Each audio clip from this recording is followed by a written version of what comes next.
Okay, अब हमारा last topic start होने वाला है इस चैप्टर का, जो है एनर्जी इन डाइलेक्ट्रिक सिस्टम्स। तो आपके पास जो it takes work to charge up a capacitor. सबसे पहले आपको जैसे पता ही है कि अगर आपने कैपेसिटर को चार्ज अप करना है तो उसके लिए आपको वर्क करना पड़ेगा, हाफ CV² के बराबर जो होता है। लेकिन अगर कैपेसिटर के अंदर डाइलेक्ट्रिक आ जाए तो फिर उसकी जो कैपेसिटेंस है वो वैक्यूम के मुकाबले में ज़्यादा हो जाती है। तो कैपेसिटेंस जो है वो कितनी ज़्यादा हो जाती है, जितनी वैक्यूम की प्रेजेंस में है उसको आपने डाइलेक्ट्रिक कांस्टेंट से मल्टीप्लाई करें। तो जैसे हमने एग्जांपल 4.6 के अंदर भी देखा था। तो अगर आपके पास मतलब ये कि अगर आपने डाइलेक्ट्रिक फील्ड कैपेसिटर है तो उसके लिए जो आपको वर्क डन करना पड़ेगा चार्जेस को स्टोर करने के लिए, वो भी ऑब्वियसली इतना ही इंक्रीज़ कर जाएगा जिस हिसाब से कैपेसिटेंस इंक्रीज़ करिए। तो रीज़न जो है उसका क्लियर है, वो ये है कि you have to pump on more free charge to achieve a given potential. मतलब वो पोटेंशियल ऑब्वियसली कैपेसिटेंस ज़्यादा है तो उस हिसाब से पोटेंशियल का भी बैलेंस करना होगा। तो आपको और फ्री चार्ज जो है वो पंप करना पड़ेगा गिवन पोटेंशियल को अचीव करने के लिए, क्योंकि आपके पास कुछ पार्ट जो है फील्ड का वो बाउंड चार्ज की वजह से कैंसिल आउट हो रहा है। तो वो पोटेंशियल जो है जो कि आपके बैटरी का है, वो पोटेंशियल अचीव करने के लिए आपको मज़ीद चार्ज को उसके ऊपर इंसर्ट करना पड़ेगा, क्योंकि जो है वो डाइलेक्ट्रिक जो है वो एक्सटर्नल पोटेंशियल को और फील्ड को रिड्यूस कर रहा है। तो चैप्टर 2 में हमने general formula for the energy store in electrostatic system में हमने कैलकुलेट किया था। ठीक है, ये तो जनरली इलेक्ट्रोस्टैटिक सिस्टम के लिए। तो कैपेसिटर्स फिल्ड विद डाइलेक्ट्रिक, हमने जो एनर्जी स्टोर है उसको हम लोग E को एप्सिलॉन R, वहाँ पे आप क्या करेंगे, हमने इसको चेंज करना है। ठीक है, this case of the dielectric field capacitor suggest that this should be changed to, मतलब इसको हमने चेंज करना, मतलब वर्क इंक्रीज़ करना है ना बाय एप्सिलॉन R। तो हमने एप्सिलॉन R के साथ उसे मल्टीप्लाई कर दिया। तो एप्सिलॉन R E², तो बेसिकली आप E² को लिख लें E.E। तो एप्सिलॉन R E.E जो है, तो एप्सिलॉन R E जो है वो आपके पास किसके बराबर हो जाएगा, D के बराबर। तो ये आपके पास आ जाएगा D। Basically epsilon R E जो है वो D के बराबर नहीं आएगा। आप जब, मैं आपको लिख के दिखाती हूँ, ये हो जाएगा आपके पास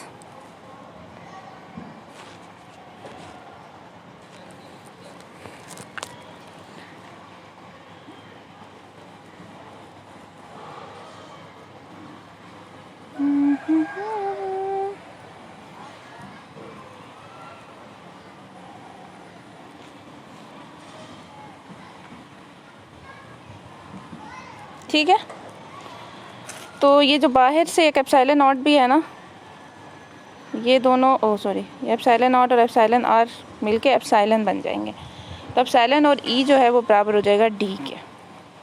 तो यहाँ पे हो जाएगा D.E, D to.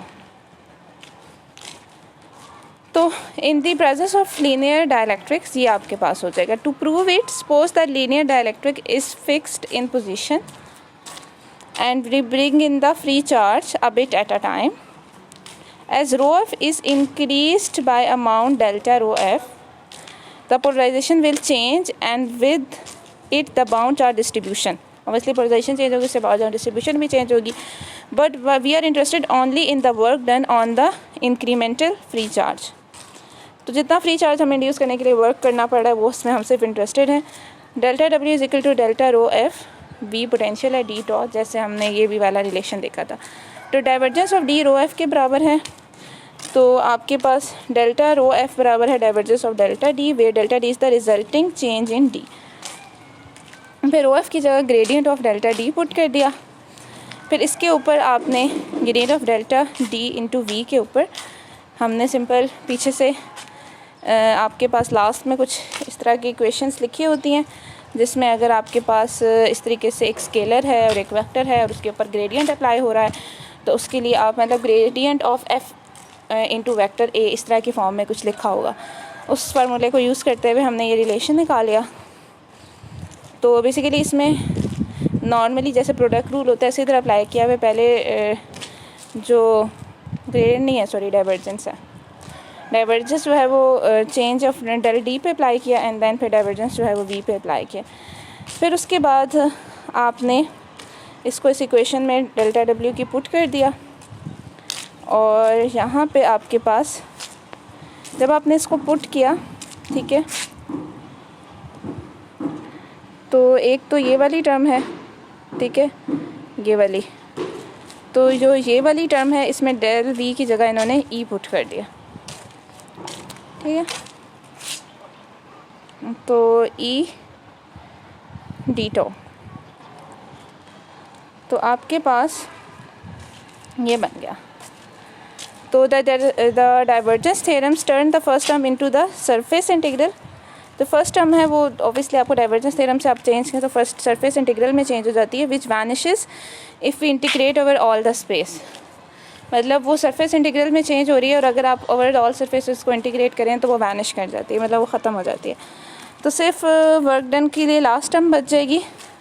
So for this applies to any material. Now if the medium is a linear dielectric then D is equal to epsilon E. तो यहाँ से आपके पास ई की वैल्यू पुट कर दी, डी की वैल्यू पुट कर दी एंड देन फिर उसका डेल ले लिया और ये आपके पास अगेन डी की वैल्यू जो है एप्सिलॉन ई पुट की एंड देन फिर आपके पास एप्सिलॉन बाहर निकाल लिया। इसका डेरिवेटिव ले लें, आपके पास डेरिवेटिव ऑफ ई स्क्वायर ये हो जाएगा 2e। पहले इसको आप इस तरीके से कर लें, इसका तरीका सही होता है, इसको e डॉट ई कर लें एंड देन फिर आप उसका डेरिवेटिव ले लें। तो वो आपके पास प्रोडक्ट रूल अप्लाई जाता है, डेल ऑफ ई डॉट मतलब जो भी plus E dot del of E ये हो जाता है एंड देन फिर इस तरह की दो टर्म्स आ जाती हैं, 2e डॉट डेल ई, तो वो ई से 2 से कैंसिल हो जाएगा, ठीक है। तो यहाँ से डेल ई जो है वो एप्सिलॉन अंदर चला जाएगा, तो एप्सिलॉन ई जो है वो डी के बराबर है, तो ये डेल डी डॉट ई के बराबर हो जाएगा। 10 वर्क किसके बराबर आ गया। तो ये बेसिकली आपके पास रिलेशन है कि अगर आपने फ्री चार्ज को बिल्ड करना है from 0 to the final configuration in the presence of the dielectric, तो ये आपको पास जो है वो ये रिलेशन 4.58 जो है भी आपने यूज़ करना है। In case if you are wondering why I did not do this more simply by the matter of section 2.4.2 starting with work is equal to this, the reason is that this formula is untrue in general. Study the derivation of 2.42 and you will see that it applies only to the total charge. For linear directed it happens to hold for the free charge alone, but this is clearly obvious up prior and in fact it's most easily confirmed by working backward from equation 4.58. ठीक है, मतलब ये कि वो total charge के लिए होता है, यहाँ पे हम सिर्फ फ्री चार्ज के लिए कर रहे हैं इसलिए हमने वो रिलेशन यूज़ नहीं किया। तो ये आपके पास एक रिलेशन हो गया और आपने इसको यूज़ करते हुए 4.26 एंड 4.27 जो है वो भी आपने फाइंड करना है। एनर्जी ऑफ द कन्फिग्रेशन आपने इसको सॉल्व करना है। इसको रीड कर लेते हैं। It may puzzle you that equation 4.55 जो हमने ये यूज़ की है which we derive quite generally in chapter 2 does not seem to apply in the presence of dielectric, which is replaced by equation 4.58. The point is not that one or the other of these equations is wrong, but rather that they speak to somewhat different questions. The distinction is subtle, so let's go right back to the beginning. What do you mean by the energy of a system? Answer: it is the work required to assemble the system. Very well. But when dielectrics are involved, there are two quite different ways one might construe this process. We bring in all the charge free and bound one by one with tweezer and glue each one down in its proper final location. If this is what you mean by assemble the system, equation 4.5 is your formula for the energy stored. Hello, अगर आप ये कह रहे हैं कि charges को ला के tweezer से और फिर उसको एक जगह ग्लू करना किसी लोकेशन पे, ये वर्क है टू असेंबल अ चार्जेस, तो फिर आपके पास इक्वेशन 4.55 जो है वो ये आपको सही आंसर देगी. ठीक है. If this is what you mean by assemble the charge, equation 4.5 is your final formula for the energy stored. Notice, however, that this will not include the word involved in stretching and twisting the dielectric. मतलब इस case में सिर्फ आप ये देख रहे हैं कि जो फ्री चार्ज लाने में आपको वर्क हो रहा है, या ये जो सॉरी इसमें आप सिर्फ ये देख रहे हैं कि जो भी चार्ज है सारा फ्री है, ये बाउंड है, उसको ला के एक जगह पे रखने के लिए आपको कितना वर्क हो रहा है. इसमें आप वो वर्क इंक्लूड नहीं कर रहे जो कि डाइलेक्ट्रिक के मॉलिक्यूल को स्ट्रेच या ट्विस्ट करने, जो हमने बहुत स्टार्ट में इस टॉपिक में देखा था, उसमें यूज़ हो रहा है. Notice the molecule. If we picture the positive and negative charge is held together by tiny springs, it does not include the spring energy associated with polarization each molecule. मतलब अगर हम मॉलिक्यूल को as a spring देखें, diatomic molecule जैसे होते हैं, normally molecule जैसे एक दूसरे के साथ अटैच हैं जैसे थ्रू स्प्रिंग, तो उनकी स्ट्रेचिंग में भी वर्क हो रहा है. The spring itself may be electric in nature, but it is still not included in equation 4.55 if E is taken to be the macroscopic field. Okay. फिर उसके बाद 2 क्या है? With the unpolarized dielectric in place, we bring in the free charges one by one, allowing the dielectric to respond as it sees fit.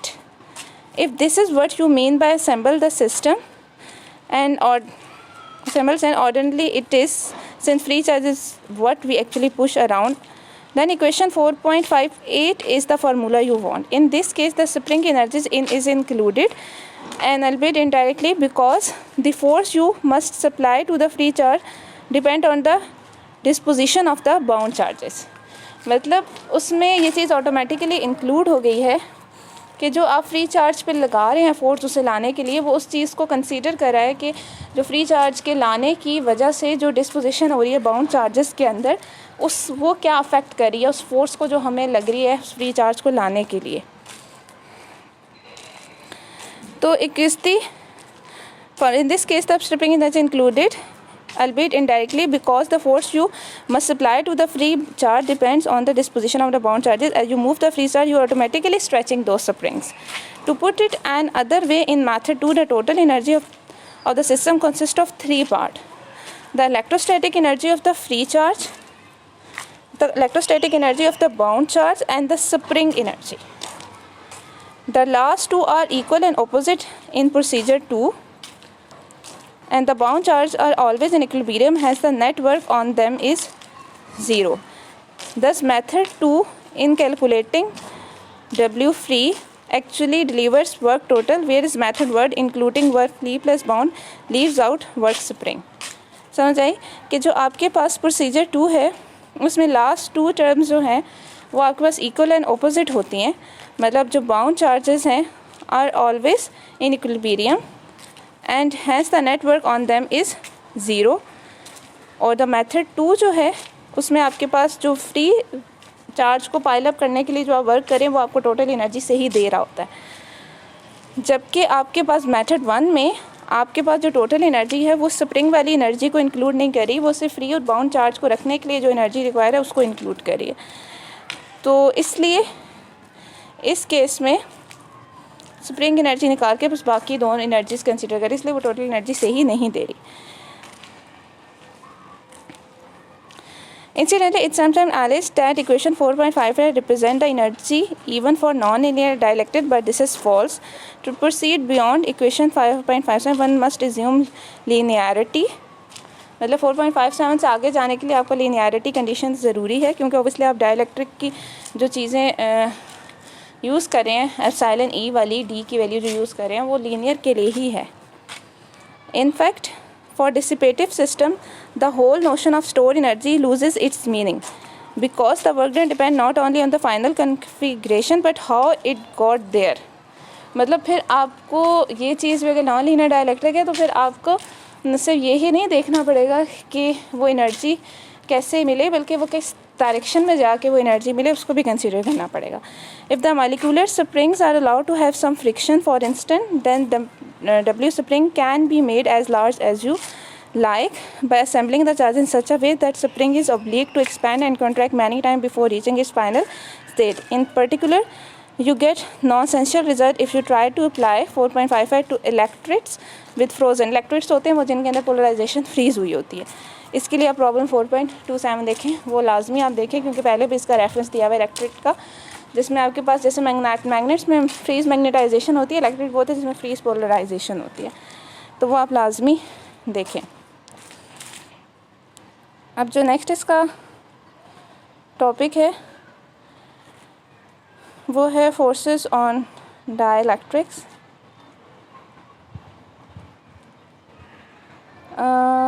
Well the thing is, let me see कि ये वाला topic है कि नहीं। Okay, ये वाला topic भी है आपके कोर्स में, तो मैं ये भी अभी करवा देती हूँ। फोर्सेस ऑन डाइलेक्ट्रिक्स, अजान हो रही है, मैं फिर आपको कराती हूँ पॉज।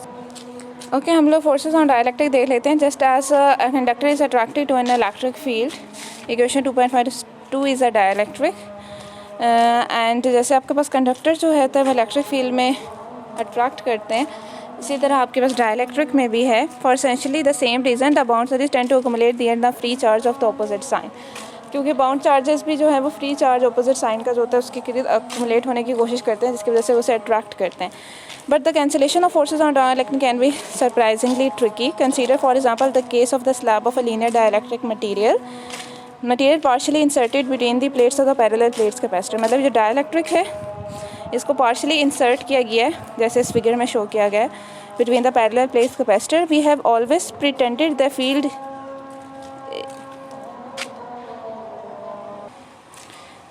तो इसमें we are have always pretending the field is uniform inside a parallel plate capacitor and zero outside. If this were literally true, there would be no net force on the dielectric at all, since the field everywhere would be perpendicular to the planes. अब इसमें आपको ये कह रहे हैं कि normally हम यही हमेशा कंसिडर करते हैं कि जो इलेक्ट्रिक फील्ड जो फील्ड बिटवीन द कैपेसिटर्स है वो नॉन ज़ीरो है और यूनिफॉर्म है, ठीक है। अरे हाय, ये क्या हो गया, सॉरी। तो आपके पास inside the parallel capacitor zero outside. If this were literally true, अगर ये ट्रू होता, there would be no net force on the dielectric, तो डाइलेक्ट्रिक पे कोई नेट फोर्स नहीं लगती, since the field everywhere would be perpendicular to the plane. तो जो आपके पास फील्ड है वो यूनिफॉर्म है और वो हर पॉइंट पे जो है वो प्लेन के परपेंडिकुलर है ऑब्वियसली, ठीक है। तो however this is in reality a fringing field, लेकिन असल में फ्रिंजिंग फील्ड एक होती है, मतलब आपके पास ऐसा नहीं होता, फील्ड लाइन सेंटर में हो सकता है यूनिफॉर्म हो भी, लेकिन साइड पे वो एक दूसरे के ऊपर फोर्स लगा रही होती है, जिसकी वजह से फ्रिंजिंग होती है around the edges, which for most purpose can be ignored. बहुत से केसेस में हम उसे इग्नोर कर देते हैं।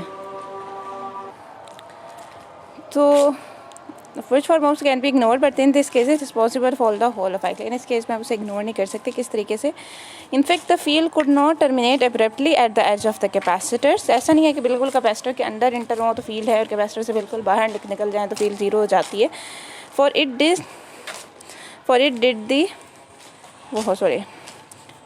if it did the non-uniform fringing field that pulls the dielectric into the capacitor। Basically non-uniform fringing जो फील्ड है ना, यही आपके पास कैपेसिटर को पुल करती है, इन डायरेक्ट्रिक को पुल करती है inside the capacitor. Fringing fields are notoriously difficult to calculate. Luckily we can avoid this altogether by the following ingenious method. Let W be the work of the system. It depends of course on the amount of overlap। मतलब कितना work वो करेगा ये depend कर रहा है कि dielectric कितना कैपेसिटर के अंदर चला गया है। if I put the dielectric on an infinitesimal distance dx, the energy is changed by amount equal to work. ठीक है, तो जो एनर्जी अगर dx अमाउंट ऑफ डायलैक्ट्रिक अंदर गया है तो आपके पास जो वर्क है वो क्या होगा कि आपके पास जैसे यहाँ पे शो किया फिगर 4.31 में डायलैक्ट्रिक अंदर की तरफ जा रहा है, तो जो वर्क है F इंटू डी एक्स, ये एक्स वो डिस्टेंस है जितना वो अंदर जा रहा है. ठीक है,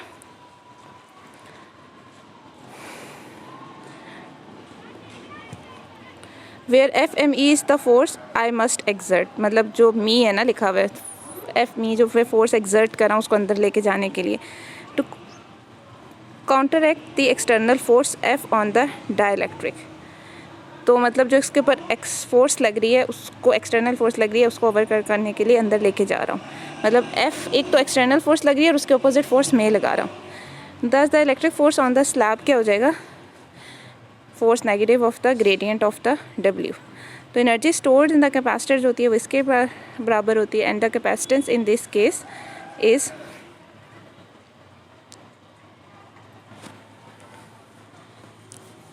अब आपके पास जो है ये बेसिकली आपके पास फ्रिंजिंग रीजन तो बनाया हुआ है. ठीक है, और यहाँ पे आपने एक्स एक्सिस है, इसके लॉन्ग आप डायलैक्ट्रिक को इंसर्ट करें, and the capacitance in this case is this.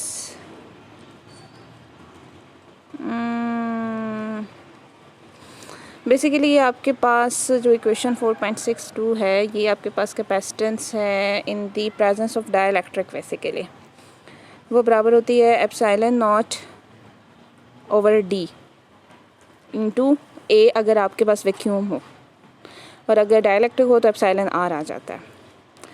तो बेसिकली यहाँ पे आपके पास डायलैक्ट्रिक अभी पूरे तरीके से अंदर गया नहीं है. एल्ट अगर आपके पास वो डिस्टेंस है जो लेफ़्ट आउट है अभी डायलैक्ट्रिक के अंदर, मतलब टोटल डिस्टेंस जो है उसमें से एक्स वो डिस्टेंस है जिसमें डायलैक्ट्रिक चला गया है, और एल वो डिस्टेंस है जिसमें अभी डायलैक्ट्रिक नहीं गया. ठीक है, तो उस हिसाब से अगर आप देखें तो जो टोटल कैपेसिटेंस है वो आपके पास किसके बराबर होगी, वो या फिर आप ये कह सकते हैं कि कैपेसिटेंस जो है उस डायलैक्ट्रिक की वो किसके बराबर होगी, वो आपके पास एक तो डब्ल्यू तो हो गई ना उसकी विड्थ. ठीक है, और एल वो डिस्टेंस है जो कि अंदर उसने कवर किया है, और काई ई और एक्स. काई ई तो ससेप्टिबिलिटी है डायलैक्ट्रिक की, और एक्स डिस्टेंस है जितना वो अंदर जा रहा है. तो उस हिसाब से हम देखें तो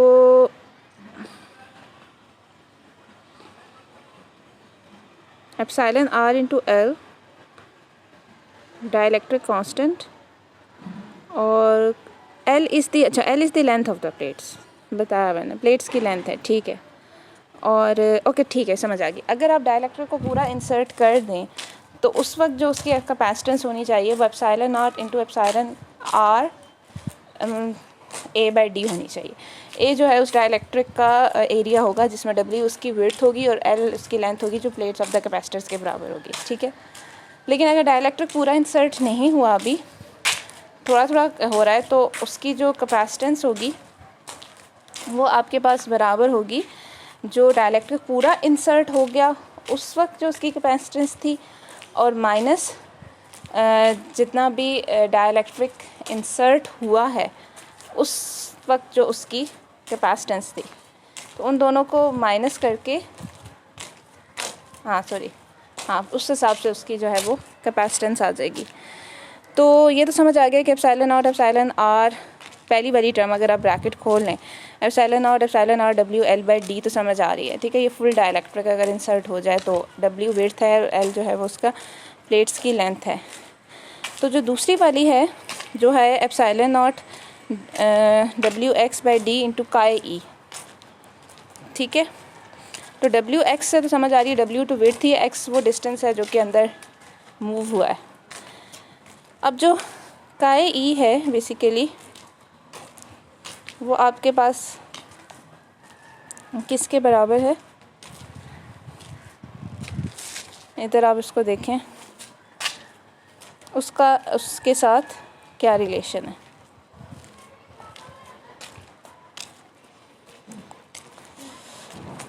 यहाँ पे बेसिकली वो इसके बराबर है। इन अदर वर्ड आप ये कह सकते हैं कि एप्साइलन आर माइनस का ई, यहाँ से आप देख लें अगर तो एप्साइलन आर 1 प्लस का ई जो है ना वो बराबर है एप्साइलन ओवर एप्साइलन और नॉट या फिर एप्साइलन आर के बराबर। देखें तो यहाँ से आपके पास एप्साइलन आर माइनस का ई जो है वो आपके पास किसके बराबर हो गया, 1 के। ठीक है, या इन अदर वर्ड हमारे पास जो कैपेसिटेंस है in the presence of dielectric वो आपके पास है, the capacitance in the presence of dielectric वो आपके पास है epsilon R into C not. ठीक है, समझ आ गई। तो एप्सिलॉन आर जो है वो अगर मैं इसकी वैल्यू यहाँ पे पुट करूँ तो वो 1 plus chi E C not के बराबर है। ठीक है, क्लियर हो गया। फिर मैं कहीं और इसे लिखती हूँ जहाँ पे थोड़ी जगह हो। ठीक है, ये चीज़ होगी। फिर उसके बाद सी नॉट की जो वैल्यू है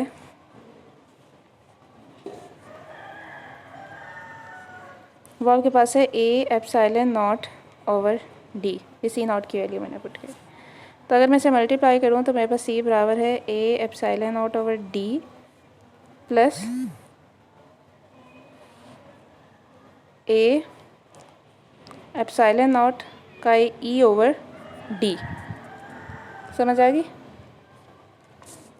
और जो कैपेसिटेंस सी है वो बेसिकली क्या, in the presence of dielectric वो किसके बराबर होती है, A epsilon not epsilon R over D बराबर है A epsilon not over D plus A epsilon not का ई ओवर डी। ठीक है,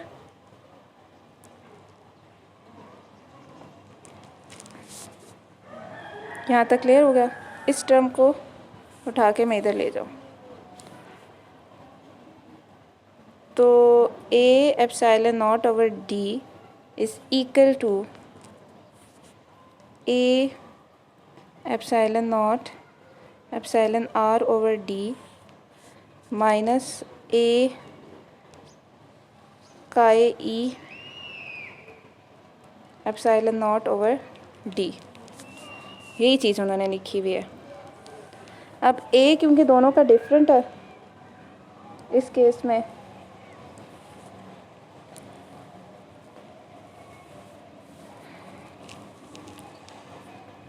यहाँ पे आपके पास इस केस में ए जो है वो पूरी डब्ल्यू एल के बराबर है, जबकि इस केस में जो ए है वो डब्ल्यू एक्स के बराबर है। ठीक है, और एप्सिलॉन नॉट तो कॉमन है, डब्ल्यू भी कॉमन है। I think I am done with this. ये मैंने करा दी है बात, आपको समझ आ गई होगी। तो उस लिहाज से आपके पास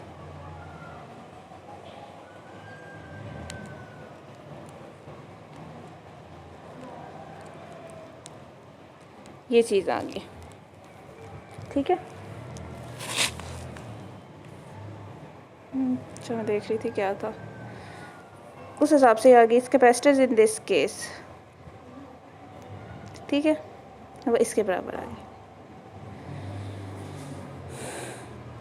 length plus figure 4.30 sorry 4.30 figure क्या है ये, यहाँ पे देखें एल टोटल लेंथ है, एक्स अच्छा ये देख लें एक्स जो है वो डिस्टेंस है और डब्ल्यू जो है उसकी विड्थ है, D is the distance between the plates. ठीक है, एरिया ऑफ द प्लेट्स तो ऑब्वियसली आप इस तरीके से फाइंड करेंगे। यहाँ पे क्लियर बना दिया इन्होंने। तो let's assume the total charge on the plate Q is equal to CV है is held constant as the dielectric moves. मतलब डाइलेक्ट्रिक अंदर जा रहे हैं लेकिन चार्ज चेंज नहीं हो रहा in term of Q W the half Q square by C। तो F जो है माइनस ग्रेडियंट ऑफ W को with respect to X differentiate करें। मतलब Q अगर कांस्टेंट है सिर्फ C जो है वो चेंज हो रहा है। कैपेसिटेंस क्योंकि X पे डिपेंड करिए ना 4.62 से कैपेसिटेंस चेंज हो रही है। तो C को विद रिस्पेक्ट टू X आपने डिफरेंशिएट किया तो ये आपके पास आ जाएगा रिलेशन। बल्कि अभी डिफरेंशिएट नहीं किया, Q ओवर C की जगह V पुट कर दिया। फिर नेक्स्ट स्टेप में आपने उसे X के रिस्पेक्ट से डिफरेंशिएट किया, वैल्यू आई वो आपने पुट कर दी। तो जो माइनस साइन है वो ये इंडिकेट कर रहा है कि force is negative in the negative X direction, this dielectric is pulled into the capacitor. तो नेगेटिव X डायरेक्शन कौन सी X डायरेक्शन जो है वो इन्होंने बनाई हुई है और यहाँ पे जैसे बनाई हुई है। तो नेगेटिव X के मतलब नेगेटिव X डायरेक्शन में वो पुल्ड होगा, ठीक है। तो it is a common error to use equation 4.61 with V constant rather than equation 4.63 with W constant in a computing the force. मतलब बजाय ये कि आप V को कांस्टेंट लेके Q को कांस्टेंट ले रहे हैं फोर्स कंप्यूट करने में, one then obtains which is off by a sign.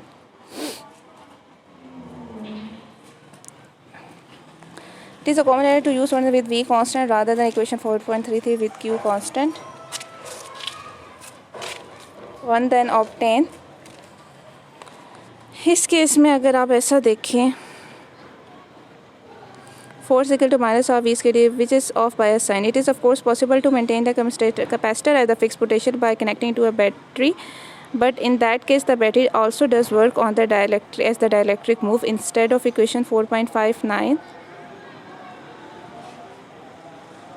we now have this,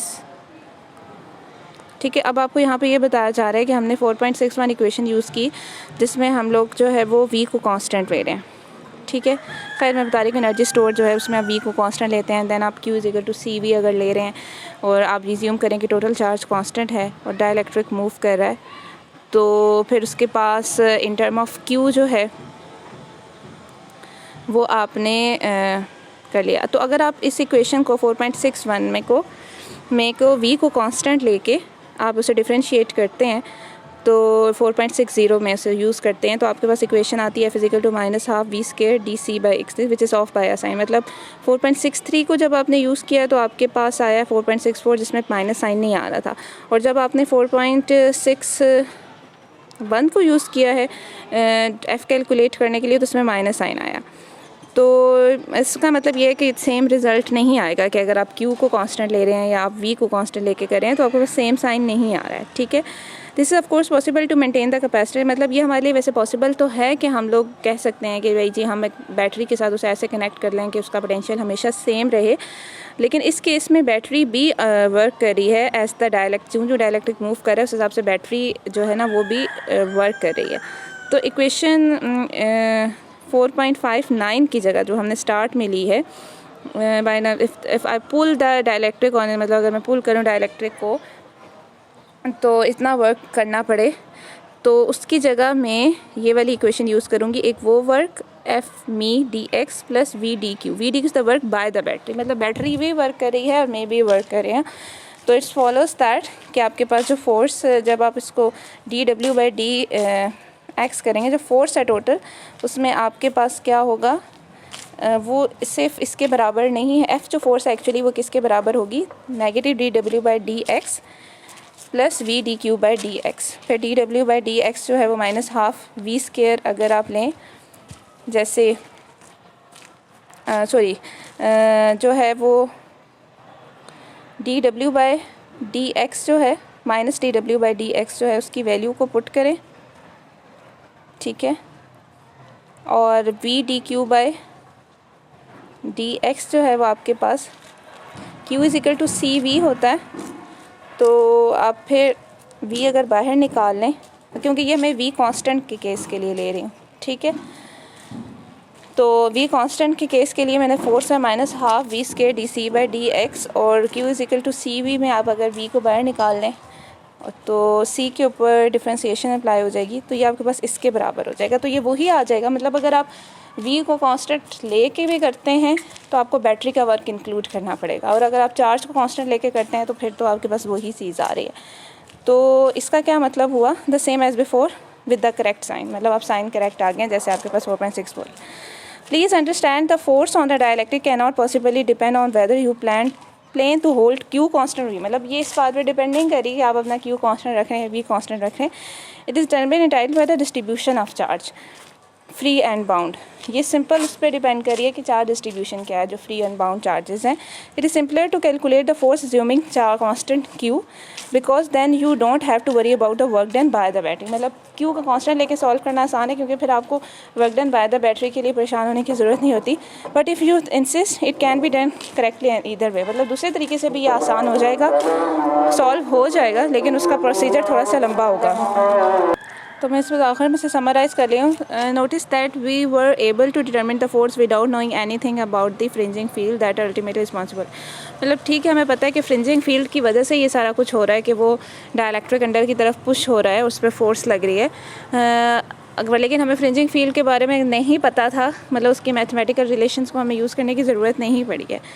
Of course, it's built into the whole structure of electrostatic that curl of E is equal to 0, hence that the fringing field must be present. We are not really getting something for nothing here, just cleverly exploiting the internal consistency of the theory. The energy stored in the fringing field themselves, which was not accounted for this derivation, stays constant as the slabs moves, but thus change is the energy well inside the capacitor will is nice and uniform. तो basically हम लोगों ने जो है उसका concept को हमें use करने की ज़रूरत नहीं पड़ी, कि आपके पास क्योंकि जो होल स्ट्रक्चर है इलेक्ट्रोस्टैटिक का, जिसको हम कर्ल ऑफ ई कहते हैं, वो ऐसे ही बिल्ट हुआ हुआ है। तो हमें पता है कि फ्रिंजिंग फील्ड प्रेजेंट होंगी, but we are not really getting something for nothing here. तो मतलब हमें वहाँ से उसकी कोई मतलब फ़ायदा नहीं है मैथमेटिकल रिलेशंस का। तो internal consistency of the theory को बस यूज़ करते हुए हमने ये सारा कॉन्सेप्ट अप्लाई कर दिया। Energy stored in the fringing field themselves, जो एनर्जी स्टोर होती है फ्रिंजिंग फील्ड के अंदर, which was not accounted for this derivation, stage constant, वो भी कांस्टेंट रहती है। एज द स्लैब्स मूव, जो स्लैब मूव करता है वो कांस्टेंट रहती है। What does change is the energy well inside the capacitor, जो चीज़ चेंज हो रही है वो energy inside the capacitor change होती है। Where the field is nice, जिसके जहाँ पे अंदर जाके फील्ड काफ़ी नाइस और यूनिफॉर्म हो जाती है। ठीक है, तो बेसिकली आपने 4.28 प्रॉब्लम भी आपने करना है, दैन 2.9 to 4.29 भी करना है आपने। तो ये प्रॉब्लम्स आप करें जितने भी आप कर सकते हैं। इसमें से हमारा 4th चैप्टर जो है वो भी कंप्लीट हो गया है।